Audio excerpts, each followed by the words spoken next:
डरा रही है मानवता, आतंकवाद मिटाने को भारत भी तैयार खड़ा है आतंकी निपटाने को।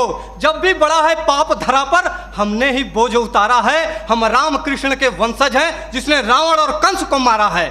आदरणीय सभापति महोदय, निर्णायक मंडल एवं बहादुर साथियों, मैं राइफलमैन मृत्युंजय श्रीवास्तव असम राइफल्स का प्रतिनिधित्व विषय के विपक्ष में करने जा रहा हूं।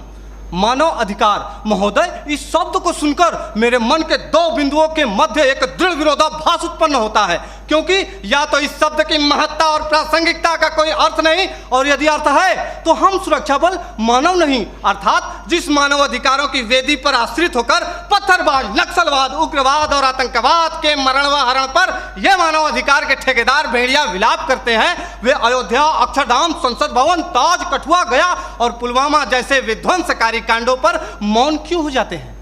महोदय, प्रशिक्षण काल से ही हमें एक गोली एक दुश्मन, जिसकी पहल उसकी जीत जैसे प्रेरणादायक पंक्ति स्वरूप गुरु मंत्र दिए जाते हैं, परंतु वास्तविकता तो यह है कि मानव अधिकारों के अनुपालन की जंजीरों में जकड़े हम सुरक्षा बल एक आईडी कई जवान, दुश्मन की पहल सैनिक की शहादत जैसे ज्वलंत उदाहरणों का निर्मम साक्षात्कार करते हैं। महोदय, जहां कानून व्यवस्था चरमरा जाती है, आतंकी हुकूमत चलती है, मानवता का अस्तित्व खतरे में पड़ जाता है, वहां पुनः शांति स्थापित करने के लिए सशस्त्र सुरक्षा बलों की तैनाती की जाती है। ऐसी कठिन परिस्थिति में मानव अधिकारों का अनुपालन करते हुए आतंकवाद एवं उग्रवाद के विरुद्ध लड़ना, वो भी प्रभावी तरीके से, कतई संभव नहीं है। एक सैनिक होने के नाते मैं यही कहूंगा कि शस्त्र मिले हैं, कर्म करो, सर्वनाश करो गद्दारों का।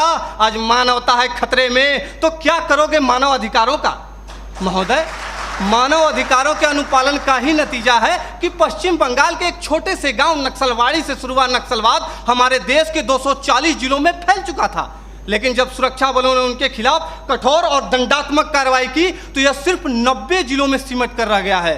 महोदय, सुरक्षा बलों को मानव अधिकारों का पाठ पढ़ाने वाले मैं अपने विपक्षी साथियों से पूछना चाहता हूं कि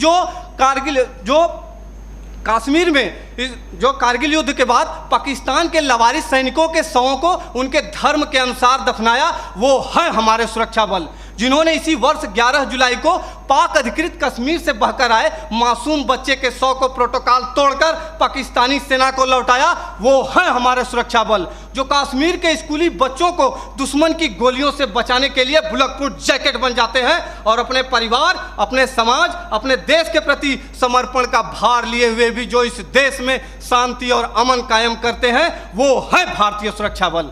मेरे साथियों, हम सैनिक भी इंसान हैं, हम भी मानव अधिकारों का सम्मान करते हैं, लेकिन राष्ट्र की सुरक्षा के साथ समझौता नहीं कर सकते।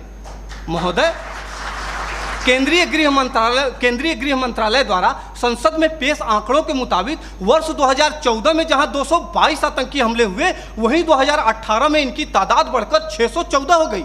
2014 में 47 सुरक्षा बलों के जवानों की शहादत हुई तो 2017 में 80 और 2018 में 91 जवान शहीद हुए। हमारे देश में 1993 से लेकर अब तक लगभग 8,390 आतंकवादी और उग्रवादी हमले हो चुके हैं। महोदय, पूरा देश जानता है कि ईद की छुट्टी के लिए जा रहे सेना के जवान औरंगजेब को आतंकियों ने अपहरण कर निर्दयतापूर्वक हत्या कर दी, तब तो किसी ने भी औरंगजेब के मानव अधिकारों के लिए आवाज नहीं उठाई। वही खुखार आतंकवादी अफजल गुरु को कानूनी प्रक्रिया के तहत फांसी की सजा दी गई, फिर भी हमारे देश के प्रतिष्ठित शिक्षण संस्थानों में राष्ट्र विरोधी नारे लगाए जाते हैं। दर्द तो हद से तब गुजर जाता है जब सर्जिकल स्ट्राइक और एयर स्ट्राइक जैसे सफल ऑपरेशनों के लिए हमसे सबूत मांगे जाते हैं।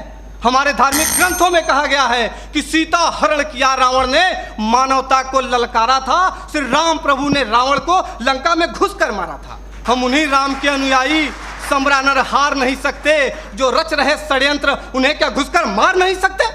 महोदय, मैं अपने विपक्षी साथियों से पूछना चाहता हूं कि जब आतंकवादी हम पर अंधाधुंध गोलीबारी करें तो क्या हम सफेद झंडा लेकर मानव अधिकारों का शांति पाठ करें?